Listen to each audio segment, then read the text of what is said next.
All right. Barb, thank you very much. Let me give you a little bit of an idea of who I really am and what we're hoping to do, both with this conference and with the whole day. I actually got my start as a special ed teacher in Palo Alto. So coming back to California has always been an exciting and positive thing for me. And as a teacher, one of the things that I had is I was one of the people who had just a little tiny bit of success with kids with problem behavior, right? What happens to the teacher in a school who has a little bit of success with kids with problem behavior? You get them all, that's right. All right, so I learned a lot from those kids, and that's one of the they sent me to graduate school, all right? So part of what I was really interested in, the reason for that is when I was a teacher, I was also the person who they would send away to workshops, right? You ever get sent away to workshops? And in those days, this is like 30 years ago, we would always go to a workshop and we would always get a 3-ring glossy binder, right? And we would come back with our 3-ring glossy binder. And I was usually one of the people who wasn't at the table. I was over in the corner like you guys, all right? And part of what we would come back with is I would come back with that binder, and my job was to inoculate the rest of the faculty, right? And we would do okay for a while until next year when we would be sent away to a new workshop and a new 3-ring glossy binder, right? And in our school, part of what we had is actually in my classroom, I had this row of 3-ring glossy binders, and my administrator was very proud of talking about the number of different programs that we had in the school, none of which we actually implemented very effectively. But we had all those programs in the school. Part of what I really want you to take away from today is, of all the things I want you to take away, is I want you to take away the sense of if we are really going to make schools more effective learning environments, we have to do fewer things well. Everything about RTI is the framework for organizing what we do that integrates math, writing, literacy, behavior. It gets us focused on the things that are really, really important. Now, just a quick survey. How many of you all are actively engaged in implementing early literacy programs? Early literacy, all right, 32.4%. What about school-wide positive behavior support? Good, 87.3%. How many of you are actively engaged in collaborating with mental health and family support systems? Oh, good, good. All right. Part of what I want is I want those of you who are really engaged in the behavior support efforts, I want you to talk with the people who are doing early literacy, early math, early writing, because part of what we want to come back to over and over again today is how to link these different things together. And in part, I was really excited. I mean, I think when the superintendent talked about the quality of what is going to be available over the next day, I really think that he was right. And in fact, as you read through the program, there are 3 things that I really want you to take away. One is you get the green bracelet, which is pretty neat, right? Second is, I got to say, of conferences I've been to, this is by far the best set of grand prizes. I mean, seriously, right? I'm used to go to special ed stuff where what you get is a little manual or something. So I got it. This is great. The third thing is really this whole notion of the quality of the pieces that you've got. Take a look at this. As you go to sessions, there's always this thing of focusing on the real content of what each session has. But at the end of the day, when you go home and you talk with your spouse or spouse equivalent, part of what I want you to be able to say is, what were really the core themes? So some of the core themes. 1, We are moving forward now with a clear message. I want you to become more diligent at doing what works. We do too many fads within education. And I've got to say, as a teacher who worked in California, we in California have a greater reputation for fad-based education than anywhere. I mean, I got to tell you, the rest of the country still talks about RTI, right? Here we talk about RTI squared, right? I was just at a conference in Idaho where they're doing behavior, literacy, and math, and there was somebody from California telling them they needed RTI cubed, right? So you're starting this thing, but part of what I really want you to take away, we too often take into our schools and start implementing with our kids things that sound good but are not proven. Essentially, with the reduction in dollars, the reduction in time, the reduction in the number of adults in America's schools, we no longer have that luxury.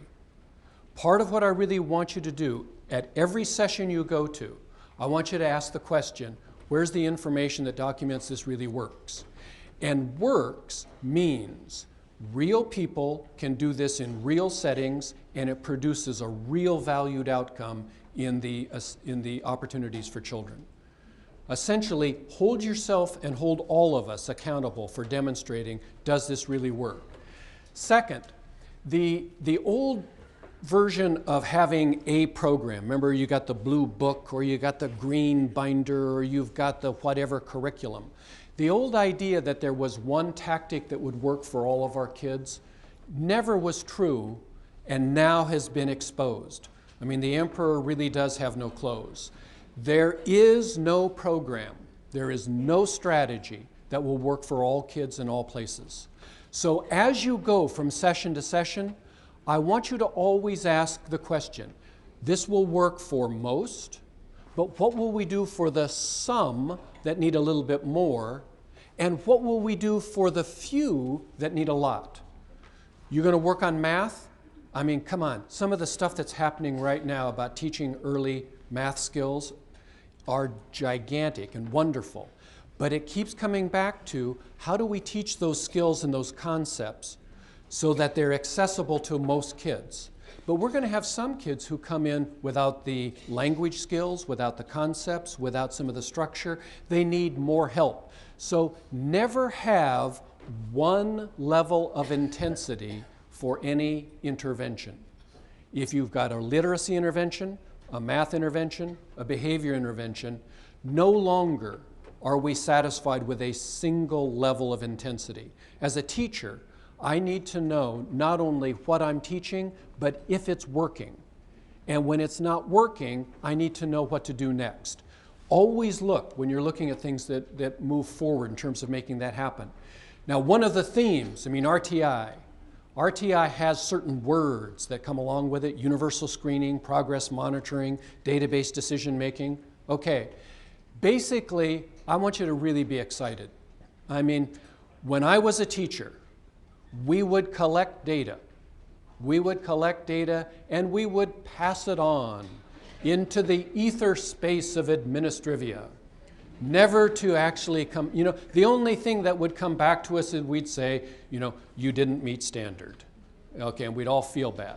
And we would, basically, we'd look at our data every once in a while.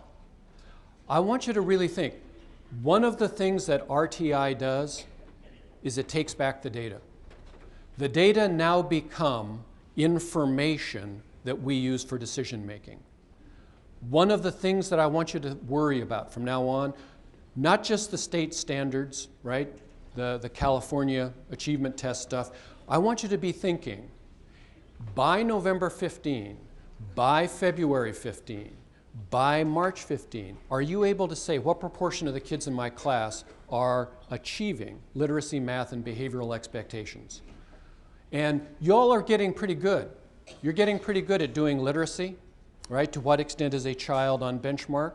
I want you to use the same idea. By October 15, in your class, I want you to say, to what extent do I have children in this class whose behavior places them at either academic or behavioral risk? October 15. And the only reason for asking that is if we identify it, then what are we going to do? So part of what I want you to take away, this whole notion of implementation, using data for decision making. Never collect data that you don't see used for decision making within 2 months. If you see the data used for decision making, then it becomes real, then it becomes active, then it becomes live. Too often we collect data that is not very accurate. And one of the reasons I know that is George Sugai and I were actually asked by the federal government to look at school behavioral data and to give the federal government guidance. And George, bless his heart, looked at the data and he said, basically the quality of the data is so low that we would be inappropriate if we made any decisions based on this data. Now that got us massive punishers, which George always handles perfectly, but I always end up getting the brunt of. So part of what I want you to think about, I want you to collect data that's accurate. Those of you who are, you're in schools collecting office discipline referral data, those data will be accurate to the extent that we actually use it. You're collecting phonemic segmentation, oral reading fluency, you're collecting math facts data. Those data will be accurate only to the extent that we use it. At this conference, part of what I want you to start thinking about as a team is to what extent do we actually collect and use information? Because a theme throughout the presentations is, are we collecting the right information at the right time in the right way? And when you do that, this is actually something I want you to write down. This will be on the exam, all right? All right. I want you to add not only information about how the children are doing, I want you on a regular basis to be able to say, how are we doing? Are we implementing what we said we would do? I got to tell you, my moral character has been scarred by being this teacher with 9 3-ring glossy binders, none of which we implemented well. I want you to be able to ask the question on a regular basis, are we doing what we said we would do? So y'all raised your hand. 87.3% of you raised your hand saying that you are implementing school-wide positive behavior support. Now, in your heart of hearts, I want you to say, to what extent are you implementing it with fidelity? Do you have team checklist, benchmark of quality, or school-wide evaluation tool data suggesting that you're implementing with at least 80% fidelity? If you implement with fidelity, then you get effects with kids.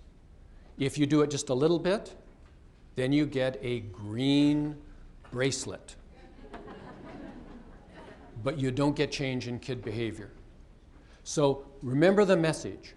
Do fewer things, do them brilliantly, assess if you are actually implementing and if it affects kids. If we really use data for decision making, I got to tell you, it's a blast. It really is. It is going to be a way in which you don't hold yourself accountable for doing exactly what's in the book. You hold yourself accountable for making it fit in Costa Mesa, making it fit in Palo Alto, making it fit. I mean, you even got to make it fit in Fresno, Steve, right? So part of what we're looking for is we're looking for people who can take core ideas and make them fit the community, the families, the faculty, and the organizational structure that you have to work in. So RTI is pretty powerful. Fourth big theme, and this is actually I'm getting to the part that I've been asked to talk about, so I'm almost done, but I'm almost ready to get started, right? Big message. From now on, I want you to really worry about the minutes that you are spending going through the process of meeting as a team and putting things in place. I mean, you've got to change the schedule, you've got to do staff training, you've got to look at data systems, you've got to organize how you're doing things. Basically, here's the rule. From now on, do not implement something in your school that will not sustain for a minimum of 10 years. All right? Not 6 weeks. Not next year. I want you to put things in place that will last for a minimum of a decade. If you start with that, and I got it, several of you are looking saying, I don't plan to be around a decade. And that's the point. The point is, we need to put things in place that will last beyond us. I want you to be thinking, if you're doing PBIS well, I mean, come on, I've been coming to Orange County for a long time. I've been coming to, some of you have been here. I recognize some of your faces, all right? You've been here before. Part of it is, I want you to put things in place with the organizational structure so that it'll sustain. It needs to be easier to do the second year than it was the first. It needs to be easier to do the third year than it was the second. The way that you will make that happen is by investing not just in the tricks, but in the foundation organizational systems, the data systems, the policies, the team planning structure. I want, if you're actually doing school-wide positive behavior support, I want Barb Kelly to be able to walk in and say, where's your manual that describes how you do training? Where's your teaching matrix? Where are the organizational systems? If you've got those things in place and you move on to Indiana, the school will still have the foundations to be able to keep things going. One of the things that we are most excited about in terms of the data that we look at with school-wide positive behavior support, and there's a woman named Jennifer Doolittle who got married. She's now Jennifer Coffey, but you don't care about that. The point is, she did a study looking at the sustainability of school-wide positive behavior support. If schools implement school-wide positive behavior support to fidelity, if you get to 80% on the team checklist, right, you've got your manual. If you do that, the likelihood that it would sustain for a 3-year period, which is what she looked at, was 85%. 85% of the schools that implemented to fidelity sustained. Not because the program worked, but because it was implemented with the coaching, with the systems, with the team structures that made it happen. So as you look, all right, regardless of what you're looking at literacy, you're looking at math, you're looking at writing, you're looking at all of the different things that you hear today, I want you to keep coming back to these themes. Are we really focused on stuff that works? So I want you to raise your hand and say, where are the data that actually document this is effective, right? But very politely, all right? I want you to be able to say, what are the multiple tiers of intensity? So if I'm to implement this, this is how it works for most kids. What about the kids who need a little bit more? What about the kids who need a lot? Where do I go to find that? Third, what are the data that we use to actually make things work, and to what extent are we actually building things? Now, in terms of putting something like that together, I think this conference, I mean, I'm taking this just from reading the synopsis of the different sessions and the fact that I actually know many of the presentations that are going to happen. I think assembling a conference like this is truly a remarkable event. This is a gift to all of us who are interested in the quality of education in Orange County. And at one level, we really owe both a sense of both congratulations and thanks to Barb Kelly and Christy Klaus for putting this together. And I think now would be an appropriate time to do that.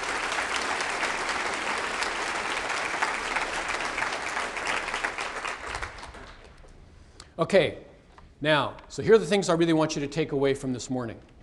One, I want you to have a new challenge. And in part, you can get all of these slides. The slides are on your green bracelet. They're also on the website at pbis.org. So some of what happens is between the time that I sent the slides that went on the green bracelet and today, there are some things that have been changed a little bit.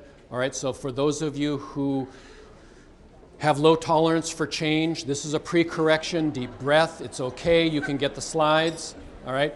But what I want to do is in the next about 45 minutes, what I'm really interested in is having us focus on this whole notion of implementation and sustainability. So what does it take to get something in place, and how does it fit? And I'm actually going to ask you to use a page in your green binder. I'm actually going to ask you to pull it out and use it. I'll show you which page in just a little bit. But the real goal, I want you to start thinking that while it's great to, while we have a lot that we are still learning about how to make things work well, The real thing that I want you to take away is I want you to be proud of what you already know. You know more about how to make schools effective learning environments than we are actually implementing. And as teachers, I mean, one of the things I love about being a teacher is we all think that we know how to do it better than everybody else is doing it, right? And the old way of doing business as a teacher, I mean, when I was a teacher, I was in room 9, right? And the principal came in, gave me my kids, gave me my room, gave me my key, and said, God bless you and good luck. All right? Essentially, the old way of the Lone Ranger teacher is going away. You can't teach well without your peers. You can't teach well without your administrator. You can't teach well without district support. And in part, we are too willing as teachers to simply say, all I'm going to do is deal with what I can deal right here, put my blinders on, right, and make my class as good as I can. Here's what I want you to take away. I really want you to be saying, we need to implement what we know better. And implementation is going to involve working with other people. And that's going to be a tough thing. Part of what that means is I want you to do your job brilliantly. And then I want you to say, what do I need from everybody around me and above me? I want you to be thinking right now, what do you need from the district to be able to do well? What do you need in terms of curriculum? What do you need in terms of coaching? What do you need in terms of feedback? Because part of what we're really doing now is we're shifting. When we first got started, we made classrooms effective. When we thought, boy, we were pretty proud of ourselves. We got classroom management up the gazoo, right? But the real trick was individual classrooms would only work if the school systems operated. And especially, any of you who work in middle school, I mean, come on. Darlene comes into 4th period from 3rd period in a total snit. And you want to think, who in the heck is teaching in 3rd period, right? To do things well, to do classroom management well, we need to have a whole school operate. And part of that is shifting from thinking about education from teacher perspective to thinking about education from student perspective. Kids identify themselves as being part of a school. When they walk into a school, I want you to create an environment that is predictable throughout the school. Predictable, consistent, positive, and safe. And I want you to hold yourself accountable for that. So when you talk with kids, so here it is, today is Thursday. When you go back on Friday, or today's whatever day it is, today's Wednesday. When you go back, all right. When you go back, whenever you go back, I want you to ask. Walk, whether you're in elementary, middle, and we're actually working with over 1,200 high schools. So we're doing this at high school too. I want you to walk in and I want you to stop 5 or 10 different kids, not just that gaggle of girls that all are together and say the same thing, but different people, right? And I want you to stop and say, kid, do you know the behavioral expectations here? Right? Do you know what's expected? Use appropriate words. You know, if you're talking about the elementary 3Bs, if you're talking in high school, use whatever the developmentally appropriate language. But I want you to say, do you know what's expected? Second question, do you actually know what it looks like wherever you're standing? If you're in the hallway, if you're in the cafeteria, if you're in the office, what does it mean right here? Because we do a great job about being respectful, being responsible, right? Trying hard, persevering, right? But the real trick is, does she know what it means right here? Can she tell you what being respectful looks like and what not being respectful looks like? If she can, then you've actually taught a concept that's going to have social relevance. So, do you know the words? Do you know what it means? And then the third question, has anybody actually acknowledged you for doing things right in the past 2 weeks? Has anybody acknowledged you for doing things right in the past 2 weeks? And I can almost guarantee that the senior administration are going to say no, right? My father was a superintendent of schools. And I think, in all honesty, being an education administrator is a self-injurious profession. I mean, it's sort of, you get hit from above, you get hit from below, right? So those of you who are here, take good care of your administrator, right? Look out for her or him. I mean, we need them, okay? So be careful. All right, so part of what I want you to do is I want you to ask these questions. No, we do. Come on, Hayden. This is in the green bracelet. It's in the green bracelet. Okay. The other thing, so here's the bottom line. By 10 o'clock, I want you to take away 14 integrating functions. I want you to say, as a classroom, right? I'm going to run a classroom. Whether you're dealing with behavior, literacy, math, writing, science, what are 14 things that you'd look at? If you're really doing RTI squared or cubed or, whatever exponent you want to take it to, if you're really using a response to intervention function, do you have these core features in place?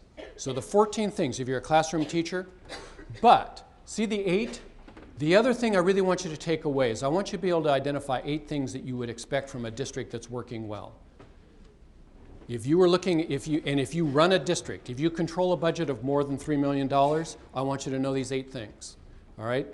So part of what we're looking at, here's what we're going to do. I'm going to talk about implementation, some of the things that we're learning.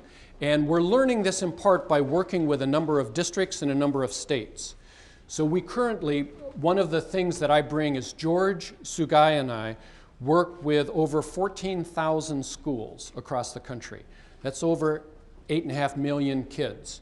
That's even as many as LA. All right, so part of what we're interested in is we're interested in really learning what are the things that are really going to make things work. Some of the things that we've learned, effective practices. So remember that thing, I want you from now on to only do things that work? I want you to do things that work. So, things that work, it's done at the whole school level. It involves multiple stages. One of the things that we also learned is we're too quick to go to a website or go to a workshop and say, let's do this. Don't do that anymore. From now on, if you're looking at bringing something into a school, I want you to recognize that there are stages of implementation. So the first is exploration, and I'm going to talk a little bit more about that, but the basic idea is never adopt something unless you really need it. Something can sound good, but it's not really something you need. Be sure that what you need is what you're going for, and we're too good at marketing stuff that sounds like it would be a great idea, but the real trick is, do we really need that? Do we need it, and is it better than what we already do? The other thing that we've learned is if you do exploration and you say, we really need this and this is what's going to work for us, then have we built the framework to make it successful? Too often we love to jump into the sexy stuff, right? We love to jump in and do the sexy stuff, but not the core foundations. So those of you who do school-wide positive behavior support, you know, what are the key things? You define, teach, monitor, and acknowledge 3 to 5 positively stated behavioral expectations. And one of the secret handshakes is you say, what are the behavioral expectations in our school? Teaching the 3 to 5 positive behavioral expectations is the sexy part. Everybody likes that. It's fun, the kids love it, you get an immediate effect, everything works.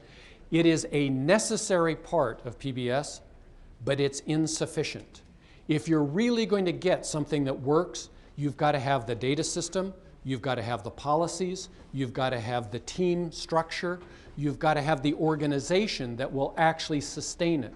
It's not good enough to have taught the 3 to 5 expectations unless you've got your teaching matrix, you've got the teaching plans, you've got the things that'll make it easier next year.